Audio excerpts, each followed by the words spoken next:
My team and the most success that I've ever had with being a leader is because I lead with care and compassion first and foremost. I have honest and real, candid conversations. When we have feedback, we have to sit down and we have to talk about what are the gains. It's not just negative. It's this happened. What are the tools we get from it?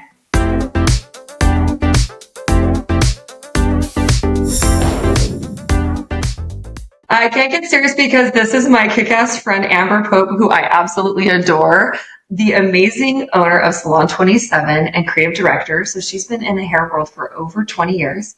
Their salon has been nominated 3 times now for NAHA's Inspiring Salon of the Year. They won Salon Today's Top 200 Salons.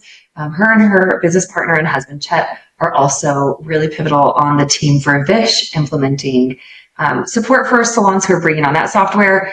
And also newest or newer to the resume, you are now one of the national educators for Paul Mitchell, right? She's so boring, and you can't see in full flare how amazing and darling she is and her beautiful artwork on her body and everything else. And maybe just a little closer if we can see her necklace that says hot wife. It's so true. And I'm just sad she's Chet's hot wife now. Then we can just boot him right on out. This is fine. Talking about it. I love Amber so much. So I met Amber. Her spouse was working for a software company when I purchased my salon just about 5 years ago. And I had 1,000,000,001 questions. And he was so gracious as he helped us kickstart our new software journey with another brand. And then he came to the salon and was like, I can help you. And then he's like, you've got to talk to my wife. And here's the deal. Your salon is what? 7 miles away from my space? Is that? Okay, your neighbors, basically. Yeah. And a lot of people want to keep their secret sauce to themselves and they don't want to share. And they said, come in and spend time. They opened up their doors. They had me and my salon director join them. They opened up not only their doors, but like, here's all of our procedures and policies and our handbook. And here's how we do this and how we handle compensation. And I was like, why are you so generous and so nice? And I find myself 5 years later asking the same question and like, thank you for choosing me to be nice to, except for I found out I'm not special. They are truly this generous and this nice to everybody. You are special, first of all. Okay, good. No one is as charismatic, as full of energy as you are, and you just make what happen left, right, and center. So I don't know what you know it is. Can you say it for the audience? So she makes shit happen. She makes shit happen. That is for real. And the reality is that, you came to me in that meeting, right, as just a salon owner, but I am here to meet when someone comes up with the energy that you bring to the table, and I'm like, I'm here for it. And so I think that right from the get-go, we were like, okay, we're going to be buds for sure, because you just have this energy that you want to give more. And I want to give to meet that. And I know the vicious cycle has continued on. And I know when Chet and I met for the first time, he's like, you're going to love my wife. And he's right, because who doesn't? But it just has been such a blessing to me and such a blessing to my team. Yeah. So I am just thrilled to pick your brain and have you on here and to let anybody who's watching get a little chance to learn more about you and your business. I would love to know a little bit how you got your start in beauty and what made you take the leap into owning a salon, because that's a crazy move. Yeah. Well, absolutely. First of all, also thank you is due. Thank you for asking me to do this, first of all. And second of all, I'm always happy to share because I'm very passionate about this industry because it found me. I didn't find it. So I came from a different chosen career, and I had been working in the hospital field and in specifically nursing for 5 years. And Chet and I had the opportunity to move to Florida, and it was a big deal to leave home, leave family. We were 1 year married, known each other forever, but 1 year married, and we decided, let's do it. Well, I was terrified, honestly. Fear is what gave me pause to not go back to nursing, but it opened the door and I found fearlessness because I watched what would be my first mentor do his first razor bob haircut, and I was blown away. Literally blown away. I was there to help out with the salon front desk, answering the phones, promised a friend I'll cover you for a few weeks, but then I got to put my shoes back on and hit the pavement and go back to nursing. And I watched him do this haircut, and immediately passion was sparked in me for the first time in a really long time. Okay. And it's never let me go since then. I love it. It got a chokehold of you watching that first beautiful haircut, and you thought, I'm going to go back to nursing. Just kidding. Totally. So you started school. Yeah. And you apprenticed with a celebrity stylist there in Florida, which is amazing. Yeah. And then you became Vidal Sassoon trained, correct? And where did you take that training? So we ended up moving back 4 years later. I worked diligently at getting my start working with that mentor. And then when we moved back to Phoenix, what ended up happening was I had one thing in mind and one thing in mind only. And much to Chet's dismay, it was to go back and do another apprenticeship 4 years after being behind the chair. And he was like, absolutely not. This is like the worst idea ever. But I had my sights on it. It was all I wanted. And so we moved back to Phoenix, and I literally stalked Sassoon Scottsdale every month for a year straight. So it took me in, and luckily we're still friends, and it's great. I didn't, there's You no didn't get a restraining order. Like, cannot come within 100 feet of our building. It was close, but I won him over. And so that began really this rebirth. In my career, it made me think about hair differently, as it should. I mean, Sassoon is like, the craft, and to be able to have that opportunity, I'm forever grateful. It was the hardest thing I ever did. And I have lifelong friends because of it. And then after that, ended up having, not one, but 2 kids. And amazing children, by the way. They are just the best thing we've ever done. They're awesome. And I think what we call our third baby ended up being the Salon. And so I came home from summer vacation with my family. I was there with the kids while he was working. And he's like, hey, I went and found some salon spaces. And I was like, oh, no, no, this is not going to happen. And he's like, I think we really should go tour them. And I'm like, Chet, I don't think we should. I was scared. And again, it's that fear that ends up being the first reaction. You stop and you're like, okay, am I going to sit in fear forever? Right. No, I'm going to have courage, be courageous, and lead from my heart, but also know that my mind can get me through. And I put one foot in front of the other, and I walked spaces with him. And that was 10 years ago when we opened Salon 27. Our youngest turned 1, and we signed papers to become salon owners. Basically, Irish twins. You have a salon and your baby. Yeah. And that's amazing. Yeah. And then you've recently opened up a rental space as well, right? Tell me a little bit about that project. So we call it more of like a feeder salon. Okay. So it is an opportunity for young stylists to join our organization outside of Salon 27 doors to really cut their teeth and get their hands in hair. My passion is definitely all things industry, but I love teaching like you do. I mean, right. It's in us, right, to give. And so with having only 1 or 2 assistants at a time, I'm kind of limited in how much I can do. But as someone who's been in the industry for 20 years, we know that that 2-time apprenticeship that I did is not the story that it is today. Right.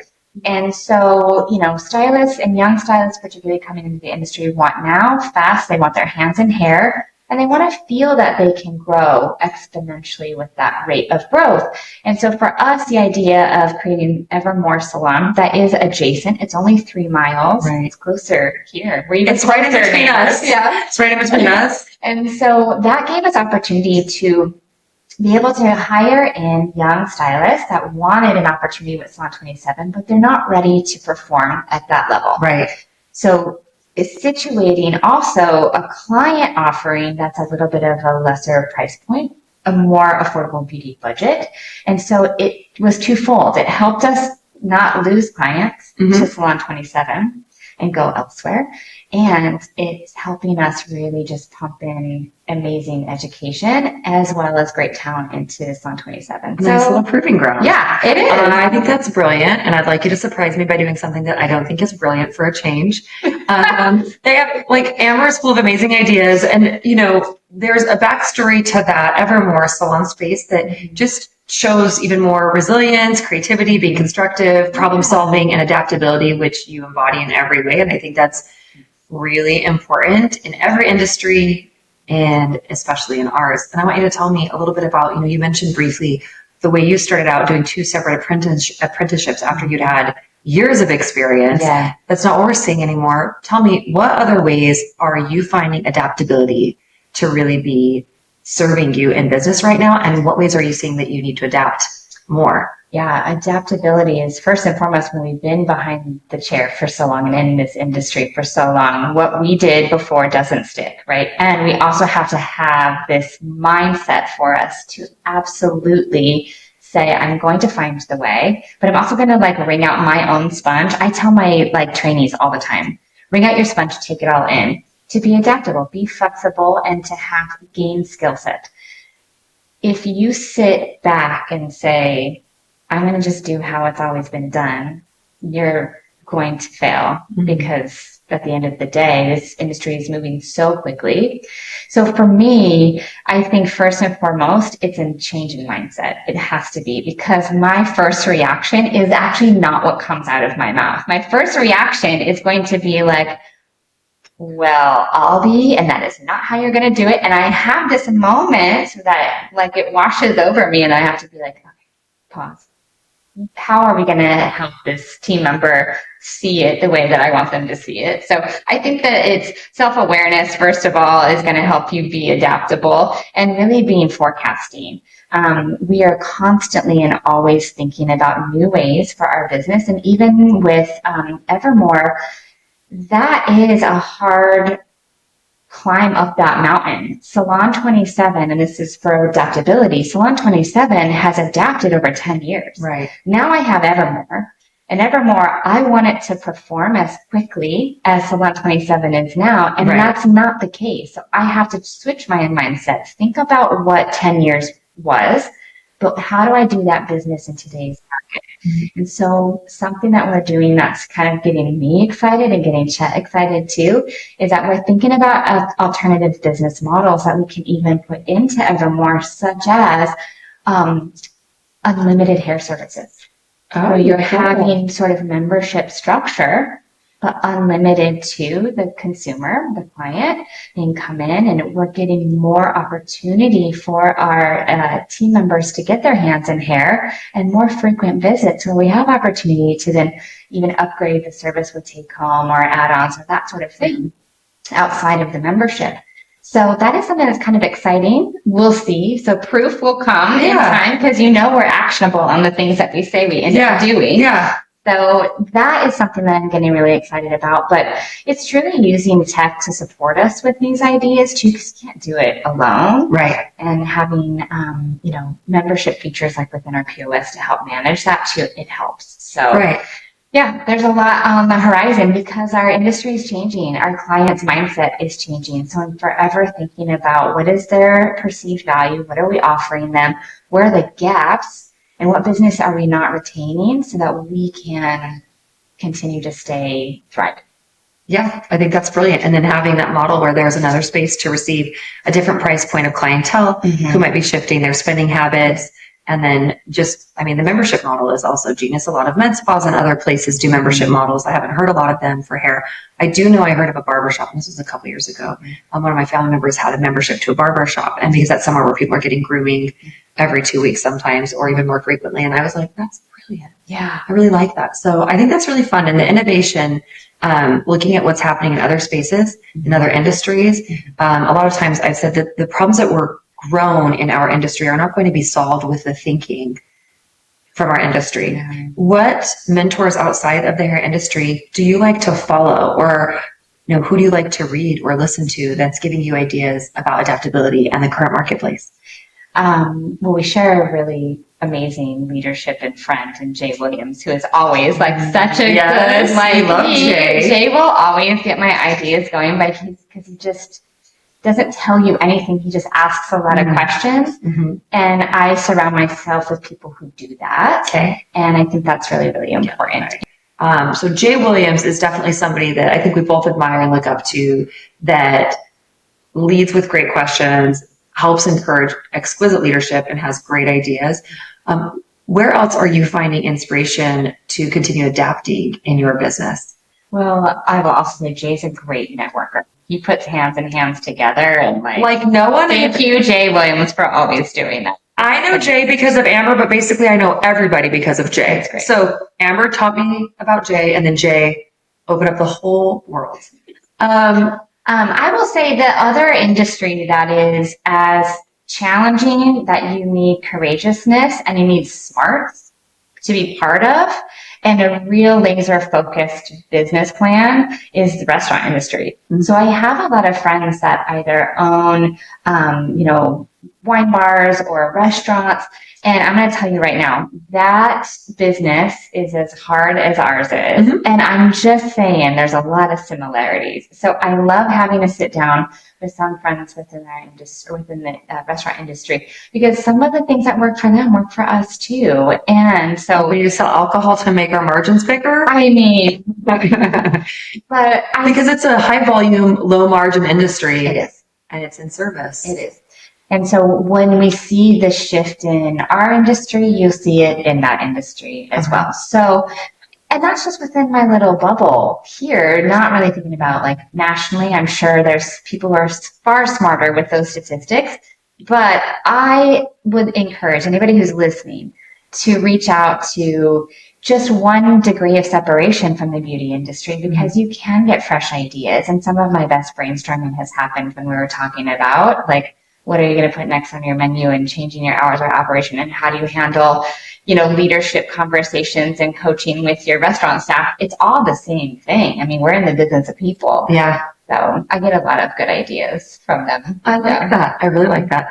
I would love to know what you see up and coming, or what your, okay, so you talked about the membership model, the idea of unlimited services. Yeah. Is there anything else that you have that's brewing, that's percolating, forecasting for what you want to bring to our hair space? I'm always looking for like new and interesting abilities to add on, and always having an eye open for it, and always looking at the metrics of what our add-ons are. So at Salon 27, it's about 30% of our clients that walk through our doors do upgrade their service, because it's experience, it's luxury, and they want to have that moment, right? I always say everything outside of our doors is chaos and it's hard. But when you walk through our doors, you're part of the family. You get to have this experience and you get to kind of forget about the rest of the world for a little bit.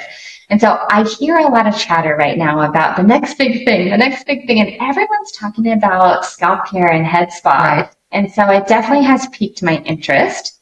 But I think, much to yours and Chet's very early on beginnings, we talked about how to capitalize in your space for service, right? What's making, what's not making, and useful space. And I kind of have a space problem at Salon 27 on a footprint. We're really tall, but not very wide. Mm-hmm. And so everyone keeps saying, think about the head spa as an opportunity for making this luxe moment for your clients. So I have my eyes on it, but I don't know the logistics yet. Right. So, but always be open to those ideas when people throw them your way. I love that. Yeah. I think that's so fun. And that goes to the beginning of our conversation about adaptability. Yeah.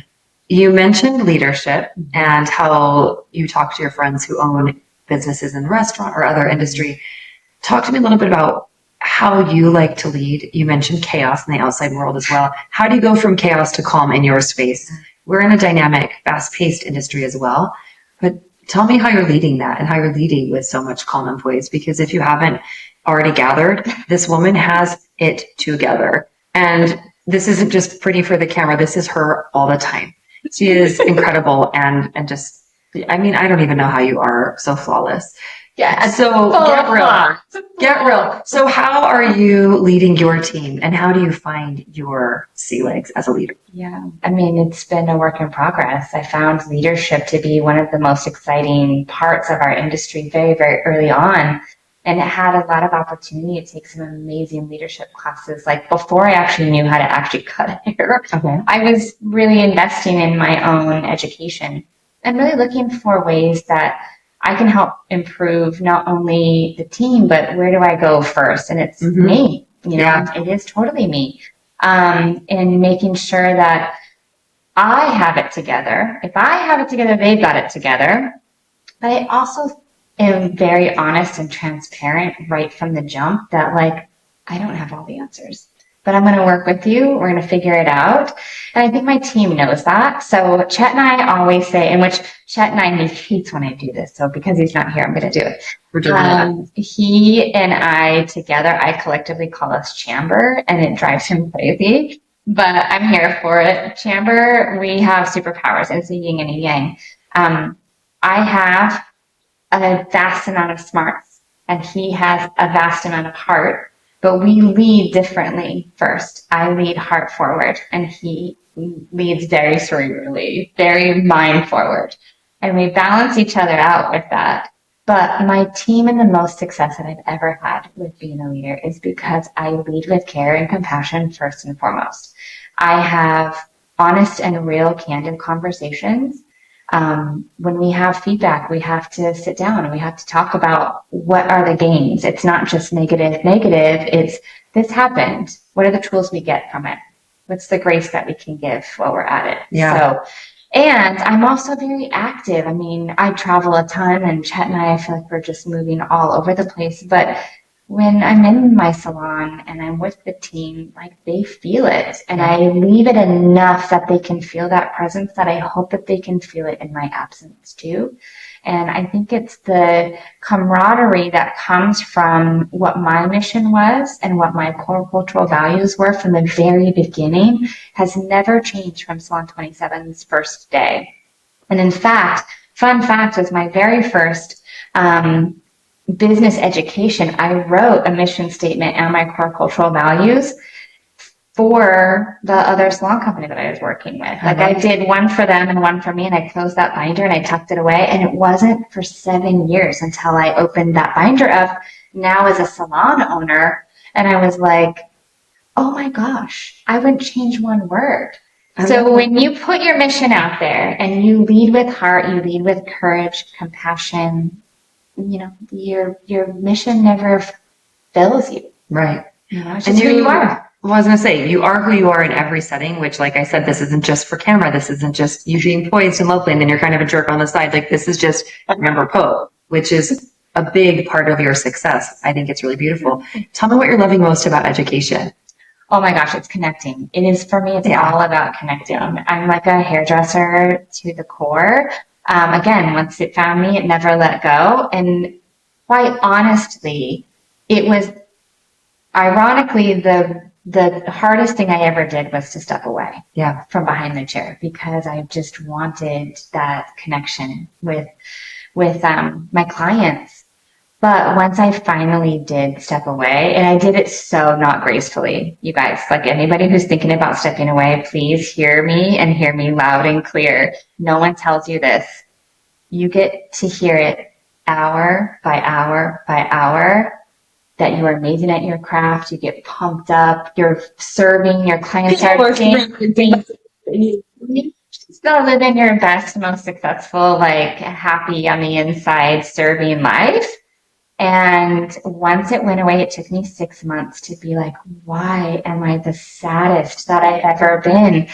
And it wasn't necessarily because I was falsely giving myself, you know, this like I needed others, you know, but you kind of do. When you serve and you put a lot of work towards somebody, you want that, you know. You don't even realize how much you're getting from your clients or from the relationship and the connection until you don't. It's like what people describe when their kids leave the house. Yeah. They're lonely, weird, disoriented, and sad for 6 months or longer. They don't know who they are anymore. So basically, it's not that you needed all this being propped up and accolades. It's just the connection piece. It was the connection piece. You missed your buddy. I did. I was, well, and I'm also, it takes one to know it. I'm a total workaholic. And so it wasn't like I had this crazy social life that I could see other people. So the only time I don't even know what you're talking about. was when I was doing their hair.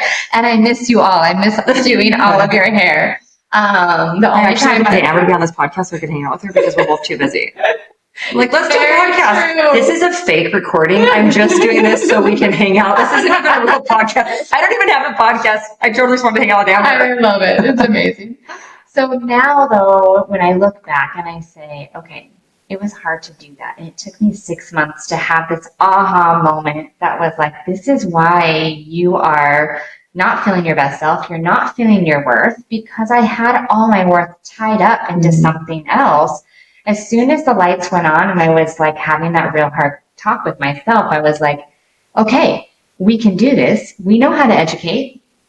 We know how to develop craft in people. We know how to excite passion in people. So stand on your own 2 feet and start to give. And as soon as I really looked at that, I could see these moments of that's a win. That's a win. There it is. And it's not your team telling you hour by hour by hour how great you are, but you're seeing their gains, their successes, them creating their own, personal goals, their own professional goals, and you're helping them along the way, as well as teaching really great hairdressing. Right. Like at the core of it all, we have to be really good at what we do. And I take that really seriously to develop those skill sets, but also how to build and how to have people be the most, financially successful, whatever their goals are. So once I started to see these little glimmers of it, my eyes shifted and I went, there it is. It just took me a really long time to do it. So if you're making that choice, please be more graceful at it than I was. Maybe write some sticky notes of affirmations and then maybe auto schedule some text to come through that be like, you're doing a great job. Because it does change when you start into educating your team and building their business. It's a massive shift. And especially as a creative who loves connection, like you said, in educating my own team, seeing the light bulb go on, seeing that connection happen, watching them deliver a consultation that's really world class. And I'm like, okay, they're going to get it. And I've loved seeing one of my team members surpass my earnings as I was scaling back. She's ramping up. And I'm just like, yes, we have our first 6-figure stylist in the salon. And this happened a couple of years ago. And I was like, working 2 less days a week, making more money than ever. And that's the little glimmer that we're talking about. Just the wins that you start to see when you develop other people and realize that this could keep going. And I love that. Tell me, what would you give as far as advice goes to your younger self or someone who's just starting in the industry, whether it's somebody who's deciding that they want to open their own salon and branch out into leadership, or someone who's just brand new, fresh, or your own self starting 20 years ago? What kind of advice would you give them? I would tell myself first and foremost that I have a huge amount of courage. We're going to tell yourself first and foremost. Go ahead. I have a huge amount of courage, but it takes me a minute to process, and I need to trust myself. I needed to trust myself. Okay. But I also believe that your path is your path is your path. However, I think what my self now would have changed, I would have done things a bit quicker. I would have not been so, let me analyze every last thing. That's and not to say one way or the other, in what is one's good, one's bad. I don't know the answer to that, but I will tell you, your fearlessness and how you can just jump and it's all gonna work out. You're talking about me? You are amazing. I'm scared every day of my life. For the record, I am scared shitless, and I do it anyway. I'm not fearless. I just keep doing it. But no, I think you have to have a huge amount of fearlessness to do the things that you do, that you've conquered, that you've brought to the industry. Thank you. It takes innovation, and that comes from a place that is act. And I will tell you, I have someone who just acts in my life, and thank God for that. I know we are a yin and a yang, and Chet is definitely we're doing this and we're doing it now. And usually I'm but let me get me and Chet shoot, and then we aim, right? We what happened? What do we do? But I really think that, I think if I could change that in my early years is just to have that confidence. I had to grow into having confidence, in whether it was behind the chair or in leadership. Yeah. And also when I stepped away from behind the chair, it felt like the most raw and vulnerable I'd ever been in my life. I mean, I might as well have been standing naked in the salon. I always say it was so comfortable behind and so scary not.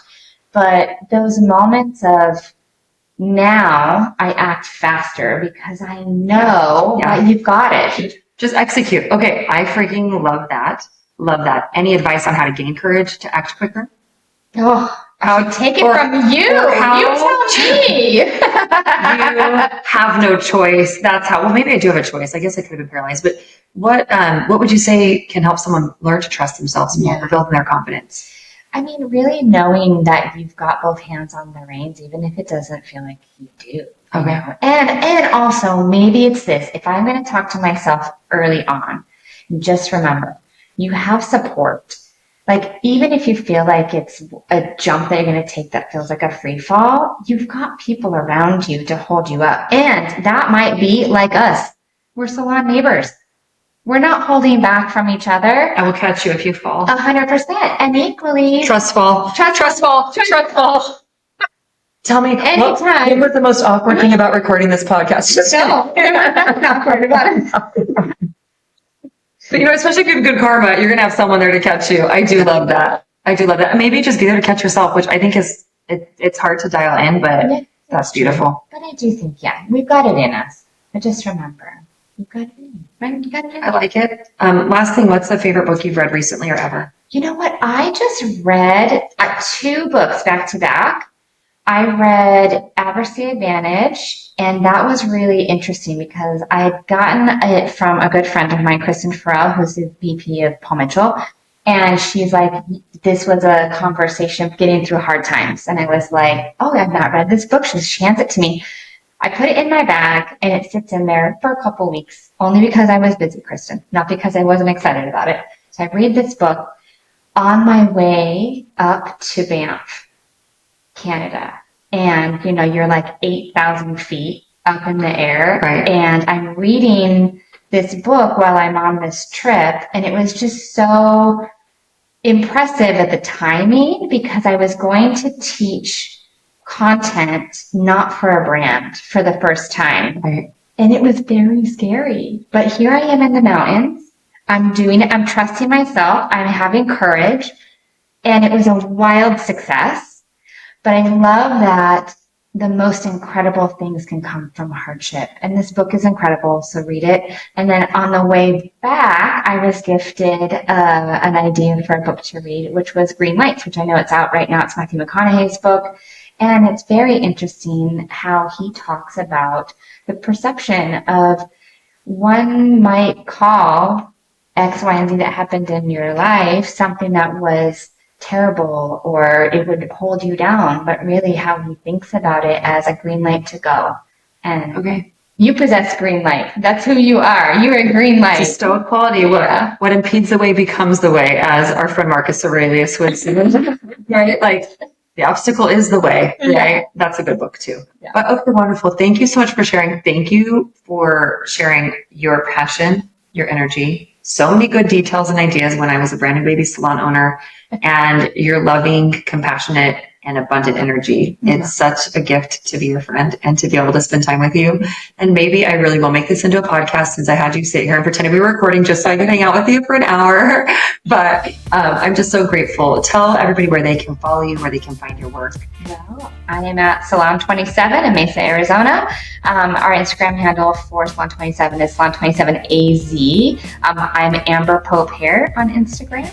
And you have a podcast that's been dormant for a minute, but they could also find you in those archives, which I just found out. 27 Talks. Okay, awesome. Well, thank you so much, Amber. I'll pretend to record another podcast soon so we can hang out again maybe next month. I'm in.